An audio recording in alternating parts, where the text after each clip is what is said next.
अभी हाल के दिनों में तो जो सबसे गंभीर मसला चल रहा है वह संसद का लगातार स्थगित होना ही है और शायद एक परिपाटी बन चुकी है और हर बार ऐसा लगता है कि कुछ नियमों की आड़ में ही संसद की कार्रवाई को रोक दी जाती है। विपक्ष कहता जी, है कि फलाँ नियम के तहत बहस हो, सत्ता पक्ष हुँ, कहता है कि नहीं हम इस नियम के तहत बहस नहीं चाहते हैं और हुँ, पता चलता है कि आधा सत्र चला गया।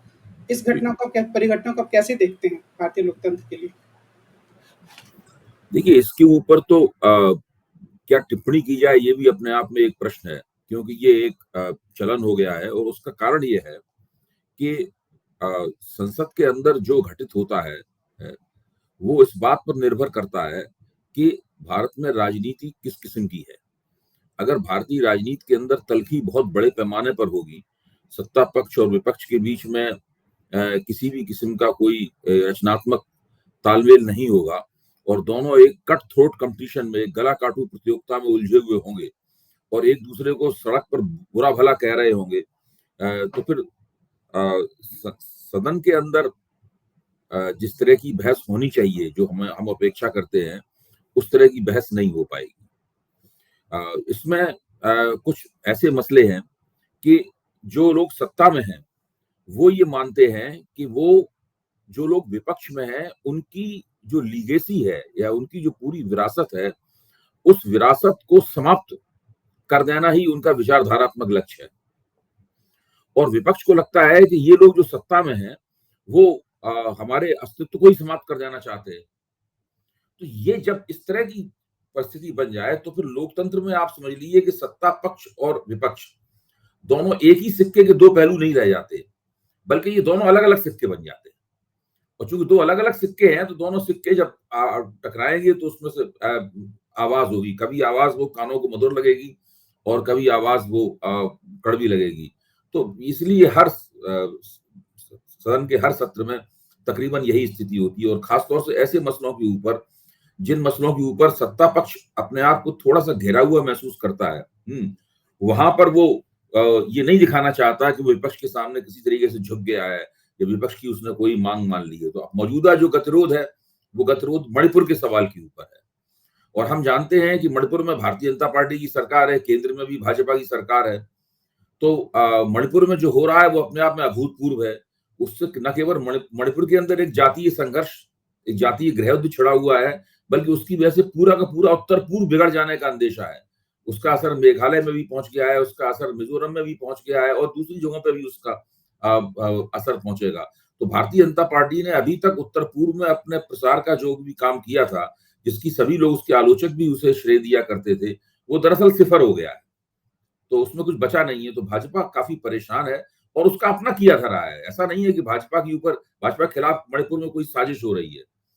तो भाजपा का अपना किया-धरा है, भाजपा ने इस मसले को समझा नहीं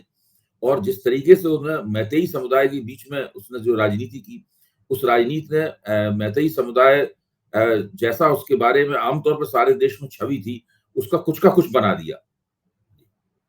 और एक जिद ये भी लगती है क्या कि हम कभी भी कोई भी स्थिति हो हमारा कोई मंत्री या हम किसी मुख्यमंत्री को नहीं हटाएँगे, हमारा कोई मंत्री इस्तीफ़ा नहीं देगा। ये जो जिद है भारतीय जनता पार्टी की उसने भी मणिपुर की स्थिति को थोड़ा खराब किया है। नहीं, मैं तो देखिए नई परख के मंच पे भी कह चुका हूँ और दूसरी जगहों पे भी कह चुका हूँ कि अगर भारतीय जनता पार्टी एन वीरेंद्र सिंह को हटा देती और उनकी जगह किसी अपनी ही पार्टी के और मैतेई समुदाय के किसी व्यक्ति को मंत्री बना देती, तो भारतीय जनता पार्टी को इस मसले को सुलझाने की दिशा में कुछ ज़्यादा गुंजाइश मिलती। हुँ, लेकिन उसने ऐसा नहीं किया और ये पूरा का पूरा जो बीरेन्द्र सिंह की जो नीतियाँ रही हैं, जो उन्होंने कुकी समुदाय और नागा समुदाय के साथ में जो नीतियाँ आज़माई हैं और जिस तरीके से वहाँ पर सुरक्षा बलों ने काम किया है, जितनी सख्तियाँ और कड़ाइयाँ उन्होंने वहाँ की हैं, ये उसका नतीजा है और उसके बाद फिर मैतेई समुदाय के अनुसूचित जनजाति के रूप में आरक्षण का प्रश्न तो है ही, वो तो इसके पूरे मसले के केंद्र में है। जी। एक और चीज़ इसमें ये आती है कि जो घटना हुई जहाँ पर वीडियो वायरल हुआ 2 महिलाओं के साथ बदसलूकी करते हुए और उनको निर्वस्त्र घुमाते हुए, तो उसके बाद ये बात भी कई बार सामने है कि हमारे देश की जो संस्थाएँ हैं, जैसे महिला आयोग या और कई तरह के मंत्री, वो उतने सक्षम नहीं हैं सरकार के खिलाफ एक छोटी टिप्पणी करने में भी, बल्कि वो दूसरे तरीके से बातों को घुमाने लगते हैं कि जी, आप इस मसले को ही देखिए, जो राष्ट्रीय महिला आयोग है, जो कि भारतीय जनता पार्टी द्वारा ही नियुक्त किया गया है, इसने मणिपुर के मई के महीने में ही मणिपुर के मुख्य सचिव और मणिपुर के DGP, director general of police को एक लेटर लिखकर बताया था कि अमुक-अमुक गाँव में इस तरह की घटना हुई है। इसके बाद में महिला आयोग ने इसकी ज़रूरत नहीं समझी कि वो पता लगाए कि उसके